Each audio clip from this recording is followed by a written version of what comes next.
I stood in the middle of the auditorium, cap perfectly squared on my head, tassel hanging at just the right angle. The banner above me read, University of Pennsylvania, the Wharton School, Class of 2025. Rows upon rows of proud families clapped for the graduates walking across the stage. The air was thick with camera flashes, cheers, and the rustle of graduation gowns. And then I saw them. My mom. My dad. Sitting stiffly in the second row. They looked exactly the same as they had the day they told me, years ago, that college just wasn't in the budget for me.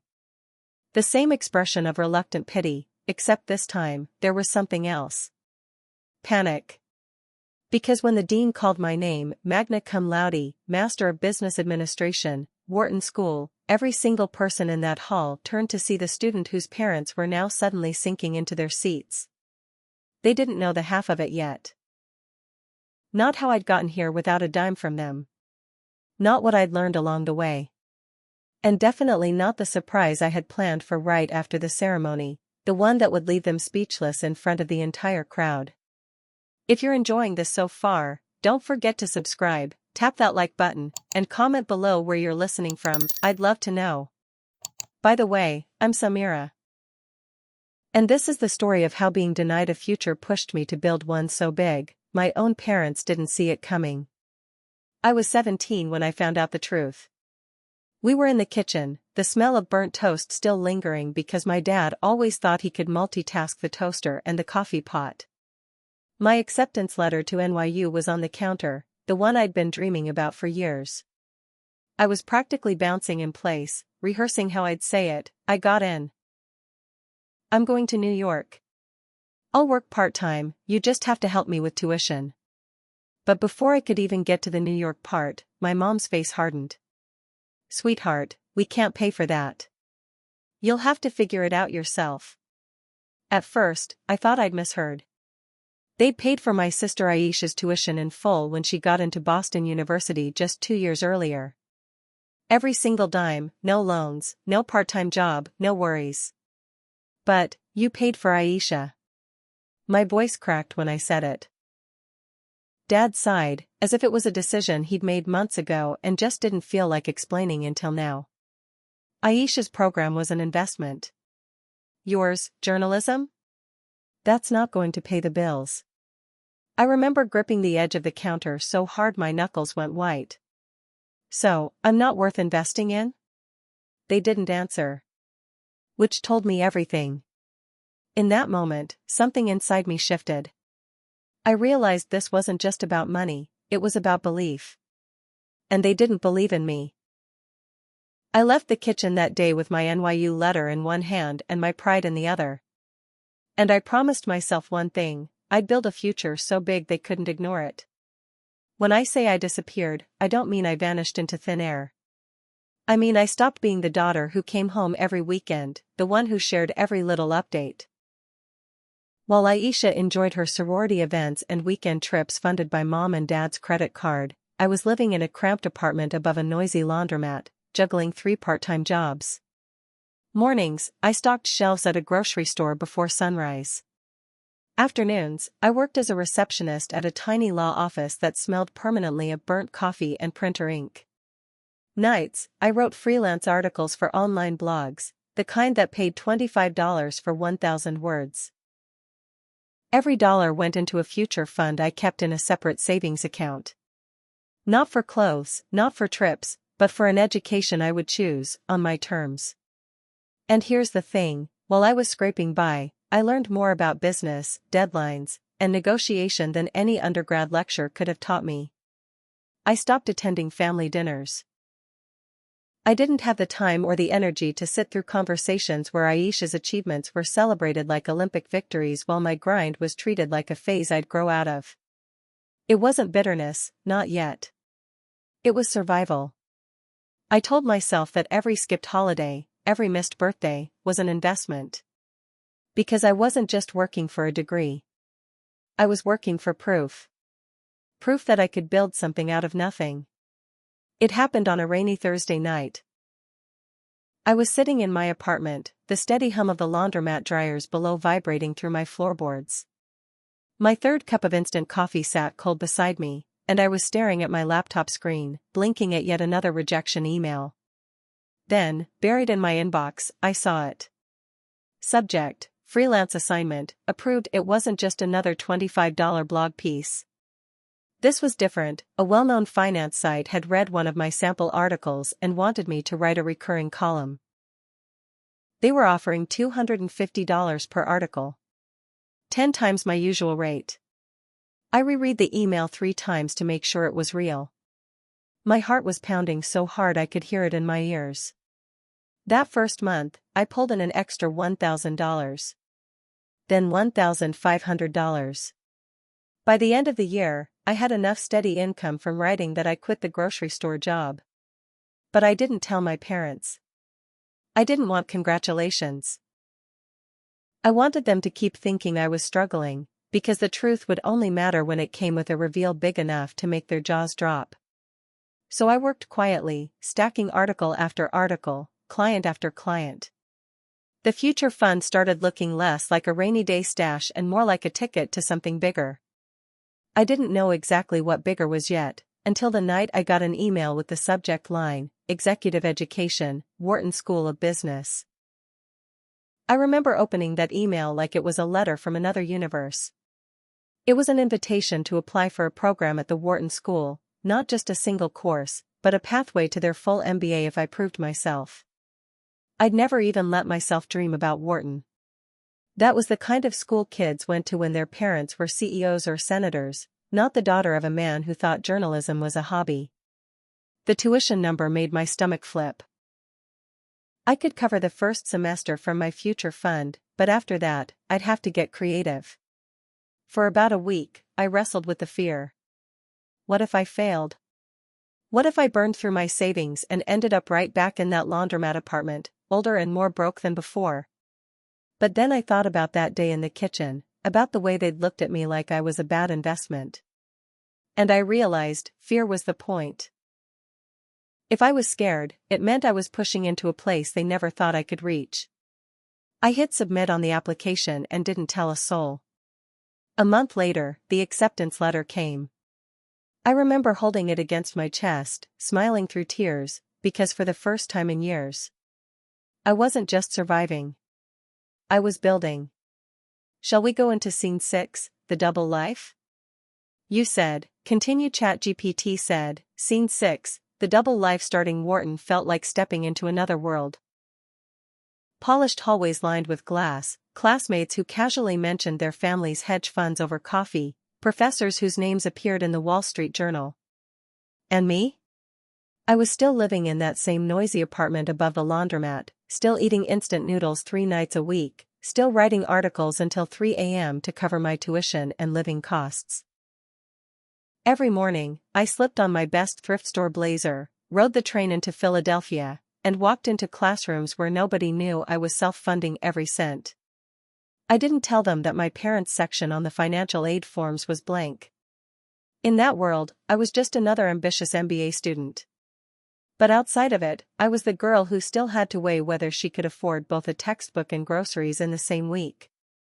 Balancing it all was brutal. There were days I'd nod off during lectures because I'd been up all night meeting a client deadline. My professors thought I was just overworked from class. They had no idea I was running a full-time freelance business in the background. And every time I came close to breaking, I remembered why I was doing it. This wasn't just for me. It was for the moment they'd have to look at me and realize, she did it without us. The more I pushed, the more my grades climbed.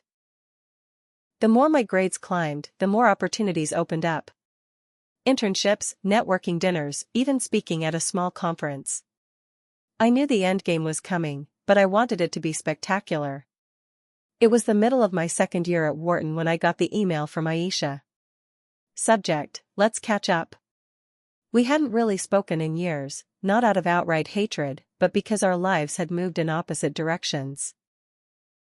She'd gone from BU to a cushy corporate marketing job in Boston, complete with weekends in Cape Cod and brunch photos on Instagram. We met at a cafe halfway between her office and my campus. She walked in wearing a tailored coat that probably cost more than my monthly rent. I was in my good blazer, the one that only had a faint coffee stain. "Samira, you look different," she said, smiling, though her eyes did that quick up and down scan. We talked about small things at first. Work, city life, weather. But then she leaned forward. "Listen, I didn't want to make things awkward, but I heard you're at Wharton." Mom mentioned it, but I thought maybe she was mistaken. Oh. So they knew. I'd never told them.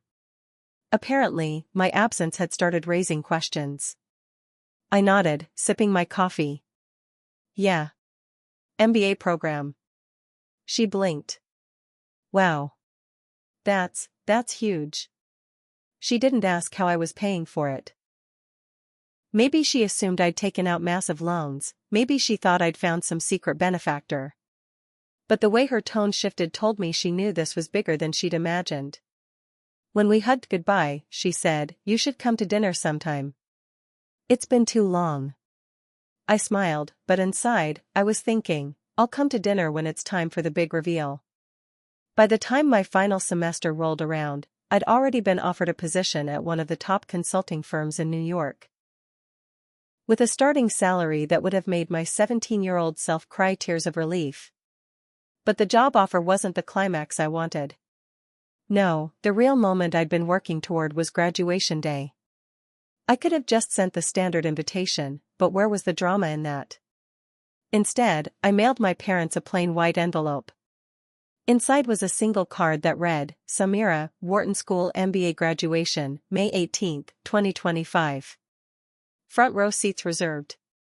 Formal attire requested." No explanation. No mention of the years of work, the sacrifices, the fact that I had done all of it without a cent from them. I wanted their curiosity to simmer. In the weeks leading up to it, I kept my distance. If they wanted to ask questions, they'd have to wait until the big day. Meanwhile, I coordinated with the event staff to make sure my name, magna cum laude, would be read loud and clear over the microphone. And I added one more thing to the plan. After the ceremony, during the family photo session, I'd hand them an envelope. Not with a thank you card. Not with an emotional letter. But with something that would tell them exactly what I'd achieved, and exactly how I'd done it, in black and white. It wasn't revenge for the sake of revenge. It was closure. The morning of graduation, Philadelphia was wrapped in perfect spring weather, clear skies, a soft breeze, the kind of day that feels like a fresh start. I arrived early, cap and gown pressed, hood draped neatly over my arm. Inside the grand auditorium, rows of folding chairs faced the massive stage where the Wharton emblem gleamed under stage lights. I spotted them right away. My parents, dressed formally as instructed, sitting stiff in the second row. Mom's hands were clasped in her lap, Dad's jaw was tight. They looked like people who weren't sure if they'd been invited to a celebration or an interrogation. The ceremony began, names being called one by one. Applause, camera flashes, polite clapping. My heart thudded with each step closer to my turn. And then, magna cum laude, Master of Business Administration, the Wharton School, Samira Khan. It was like a spotlight had slammed onto me. The applause was louder than I expected. I walked across that stage, shaking the dean's hand, smiling just enough for the cameras. But what I noticed most wasn't the cheering.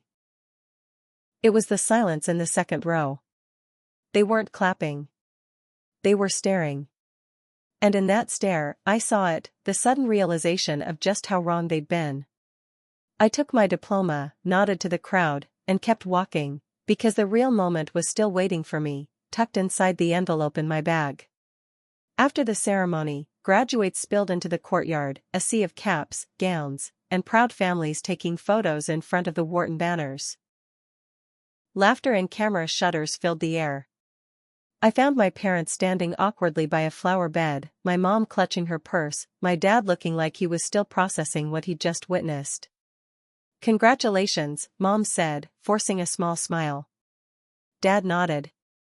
"We didn't realize you were doing this." I reached into my bag and pulled out the envelope. "Yeah, I figured you didn't." Here. They exchanged a quick glance before Mom opened it. Inside were 3 things: my Wharton acceptance letter, dated 2 years ago, a bank statement showing every tuition payment I'd made in cash, from my own earnings, my job offer letter from the consulting firm, with the 6-figure starting salary bold and unmistakable. I didn't say anything. I just let them read. Mom's face went pale. Dad's eyes flicked from the papers back to me, like he couldn't decide whether to be proud or embarrassed. Finally, Dad spoke. "You did all this without us?" I smiled. Not with bitterness, but with the calm of someone who's already won. Exactly. Without a cent. Just like you said I'd have to. For a moment, none of us spoke. The noise of the crowd around us felt strangely distant, like the world had turned down its volume just for this conversation. Mom was the first to break. She folded the papers back into the envelope, her hands trembling slightly. We never meant to hold you back," she said softly. "We just thought that I wasn't worth the investment," I finished for her. My voice wasn't raised, but it was sharp enough to make her flinch. Dad cleared his throat. "We thought you'd choose something practical. Something stable. We didn't see the point in paying for me the way you paid for Aisha," I cut in. "Yeah, I got that message loud and clear." They didn't deny it. For a brief second, I thought about letting the silence hang heavy between us. But instead, I said what I'd been saving for this exact moment: "You were wrong. And I'm not telling you this for an apology.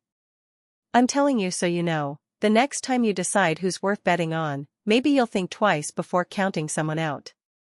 Dad looked like he wanted to argue, but the words never came. Mom's eyes were glassy, but she didn't cry. And me? I felt lighter than I had in years. Because this wasn't about revenge anymore. This was about closure. A volunteer photographer wandered over, smiling politely. "Family photo?" I hesitated for half a beat before nodding. "Sure." We stood in front of the Wharton banner.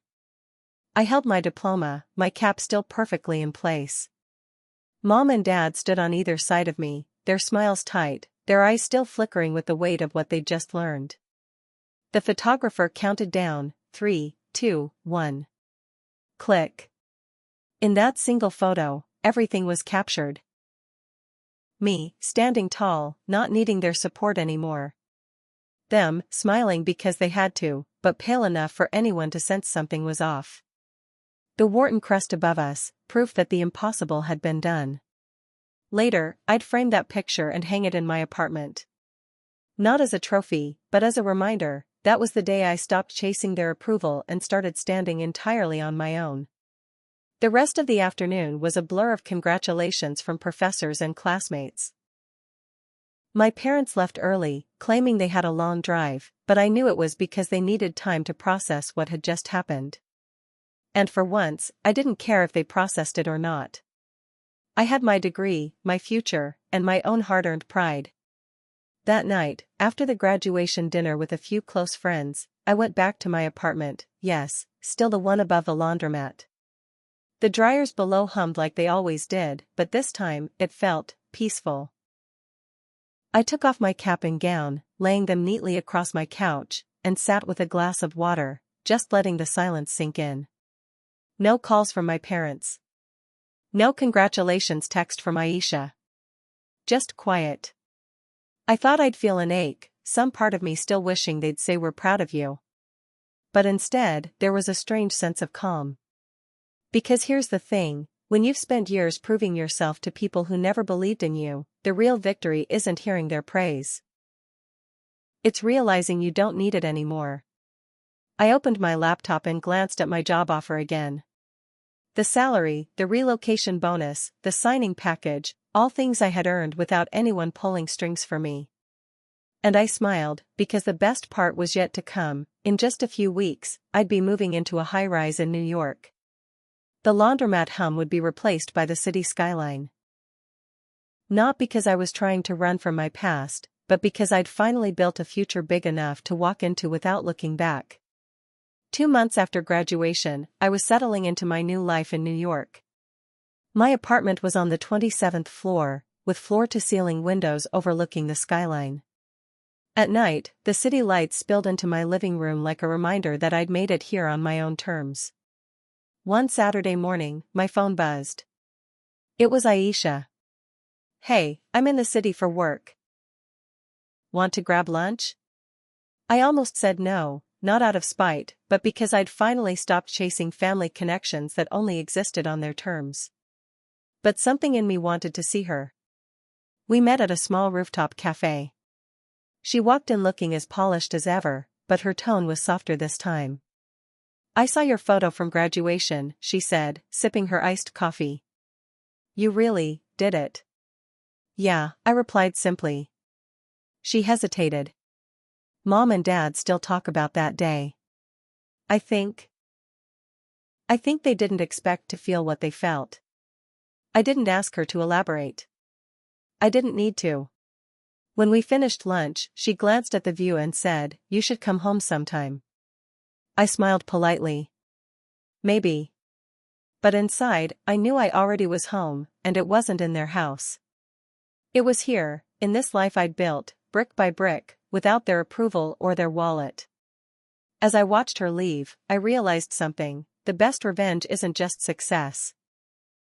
It's living so well that you no longer care who doubted you in the first place. Looking back, I used to think my parents' choice not to pay for my education was the worst thing they'd ever done to me. But now? I see it differently. They gave me something they didn't mean to, the drive to prove I could succeed without their help. If they'd written the checks for my tuition, I might have coasted through life on their approval, always wondering if my achievements were truly mine. Instead, every late night I worked, every article I wrote, every dollar I saved, it all built not just my career, but my confidence. Standing on that Wharton stage wasn't just about the degree. It was about standing in the one place they never imagined I could reach, knowing I'd paved every step myself. And here's the truth I wish someone had told me back then: you don't need the people who underestimated you to suddenly see your worth. The moment you see it, and act on it, the rest will take care of itself. If this story touched you, please subscribe, leave a like, and share your thoughts in the comments. I'd love to hear how you feel about it.